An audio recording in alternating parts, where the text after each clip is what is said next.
Hindi bababa sa 6 ang sugatan matapos araruhin ng isang kotse ang ilang sasakyan sa Novaliches, Quezon City. Agad isinugod sa ospital ang mga biktima habang ang driver dinala rin sa ospital para alamin kung lango ba sa alak na mangyari ang insidente. May ulat on the spot si Steve Dailisan. Steve. June Maris, nabulabog nga itong mga namamalengke ngayong umaga dito naman sa bahagi ng Novaliches Public Market. Matapos ngang araruhin ng isang kotse ang 4 na motorsiklo, 4 na tricycle, isang motorsiklo at isang pedicab pasado alas 7 ng umaga kanina dito sa bahagi ng Susano Road.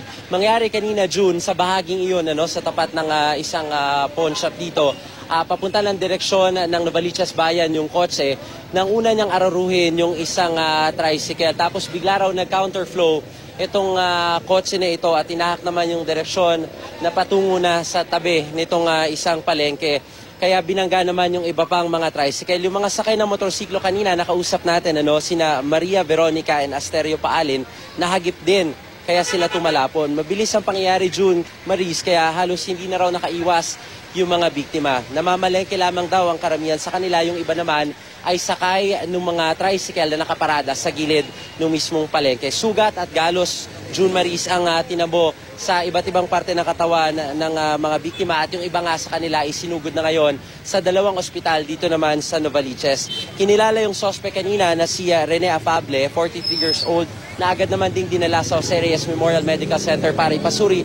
Lalo pat sa tingin ng ilan dun sa mga traffic enforcer na responde ay mukha raw nakainom ng alak yung naturang suspect. Yung ilan sa mga sasakyan, yung 2 sa mga tricycle kanina, June Maris, ay naiwan pa rin sa gilid nitong kalsada kaya bahagya pa rin nagkakaroon ng traffic. Pero yung mismong kotse ng suspect at yung ilan dun sa mga tricycle ay dinala na ngayon sa QCPD Traffic Sector 2. Sa puntong ito ay makakausap natin si Ginoong Sania Morales. Isa siya dun sa mga nakasaksi nung mangyari yung insidente kanina. Kamusta ho, sir? Mabilis ho ba yung patakbo nung kotse nung mangyari yun?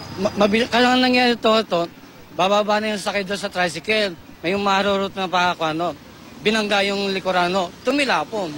Tapos yung mga sakay ho, tumilapon yung sakay ho.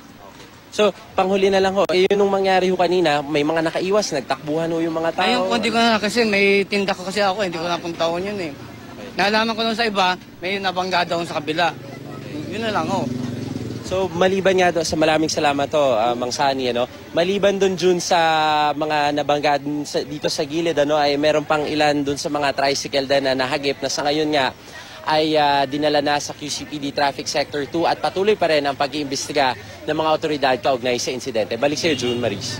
Steve, tama ba intindi ko? Sa unang bangga, hindi pa rin nakapagpreno. Tuloy-tuloy pa rin yung sasakyan hanggang may mabangga uli at may mabangga uli. Tama ka dyan, June. Una muna niyang binangga yung isang tricycle. Merong nagbababang pasahero dun sa tricycle na yon, dun sa gilid.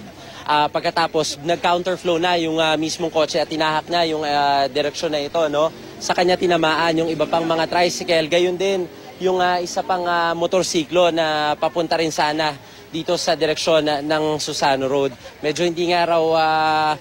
medyo kabilisan daw talaga June yung dating nung kotse at ang tansya nila nung bumaba yung driver ay medyo lasing daw ito at yung kung mapapansin mo yung kuha kanina nung kotse ay sirang-sira yung gawing harapang bahagi nung kanyang sasakyan, June. Okay, maraming salamat, Steve Dailisan.